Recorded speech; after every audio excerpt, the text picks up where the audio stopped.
Because you 23. God's playing. God's playing. God's playing. He got a plan for you, girl, because you 23. God's playing. God's playing. God's playing. Happy 23, girl. So by this time, you are still in school, but you are embarking on your very last year of college. Or shall I say crazy? Because that's how you felt. I mean, you are literally pursuing one of the hardest things you've ever done. Let me tell you one thing. These institutions are not set up for your spiritual health, emotional health, even physical health. They crazy. They was putting so much stuff on us in just a small amount of time. All these tests, 100,000 slides per test. Let me just tell you, I know how you feel. Make it through, girl. You gonna make it. You know, you're pursuing your career or trying to make something out of yourself. It's such a celebration. But at this time, you were really wrestling with your womanhood, with your heart and identity. Because at 23 years old, you had to make a tough decision. Do I stay in this relationship and I know I'm not supposed to be here? Or do I fall victim and prey to this crazy mindset that if you ain't got a man, if you ain't in a relationship, then you really ain't living life? You didn't realize that your creator, God's plan, I just can't stop talking about him because he's so good. But he was really speaking truth to your heart. So much so that you just could not ignore it. At this time, you were building your muscle, girl. Spiritual muscle and emotional muscle. Because while most of the young women around you were still pursuing these unhealthy relationships, God was saying, no, boo, this is not how I created you to be.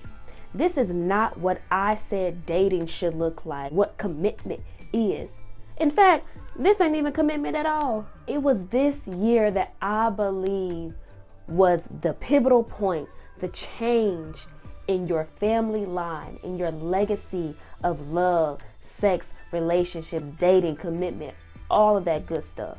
Because God was teaching you how to date with purpose, girl. All this time, all the TV, all the music, all these ratchet and dysfunctional relationships around you, girl, they did a number on you. They were telling you straight up lies. You knew that God created your body for so much more than what you were doing.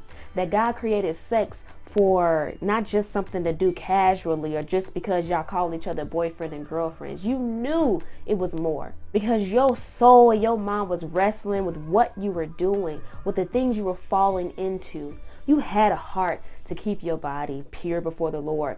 But while you were in this relationship with this guy, it was so hard to do because I want to be in a relationship, but I also want to honor God. And at that moment, you had to make a choice, like a lot of young women have to make right now, choosing real satisfaction over temporary pleasure.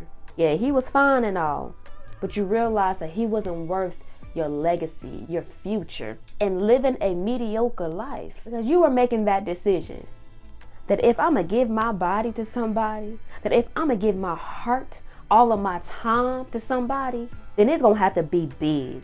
That it's gonna have to be something of God only, because that's the only thing that's really gonna produce fruit that's gonna last, that your children's children can eat up on. And your anxiety was through the roof, which even caused you to lean and pull on this guy even more. Even though your mind was changing, he was still all that you knew at that time. So I get it. Give yourself some mercy and let God's grace help you through it all. Remember all them prayers you shot up to God? Lord, is this my husband or not? Lord, we've been together. Lord, I want him to be my husband. Lord, we both saved. Lord, tell me right now, are we supposed to be together? Lord, give me a sign. And you learned a lesson right then and there, that if you gotta doubt so much, if you're full of confusion, it ain't God. Because God's blessing, even if it starts off a little rocky, always brings peace. You'll always feel and know his presence within that decision, within that relationship. And girl, peace was far from you. Okay, boo? Girl, and on top of that, remember when you was in your clinical rotations at KU Medical Center? Shout out to KU. I'm still trying to pay y'all back.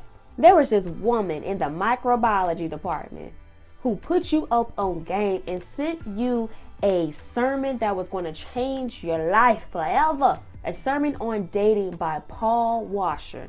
Do you remember that? You better. Because after you listened to that sermon, you made a decision that you were never going to date the same way again. You even recorded your first YouTube video. It wasn't the greatest quality, but that truth was hitting, boo. I got this lesson for you to take with you into the next year.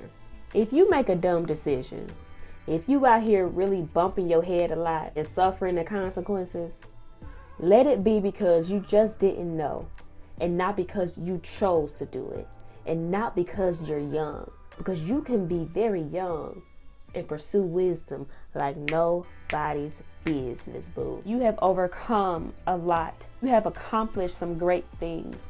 And I think the greatest accomplishment that you really experienced this year was choosing God over a man. Because many women don't see the value in God, but you do. So as life-changing things are about to happen to you, let me leave you with this solid truth. Trust in the Lord with all your heart, and do not lean to your own understanding, but in all your ways acknowledge God, and He will make your path straight. So all I got to say is, enjoy being 23, girl, because it only gets better from here. Peace.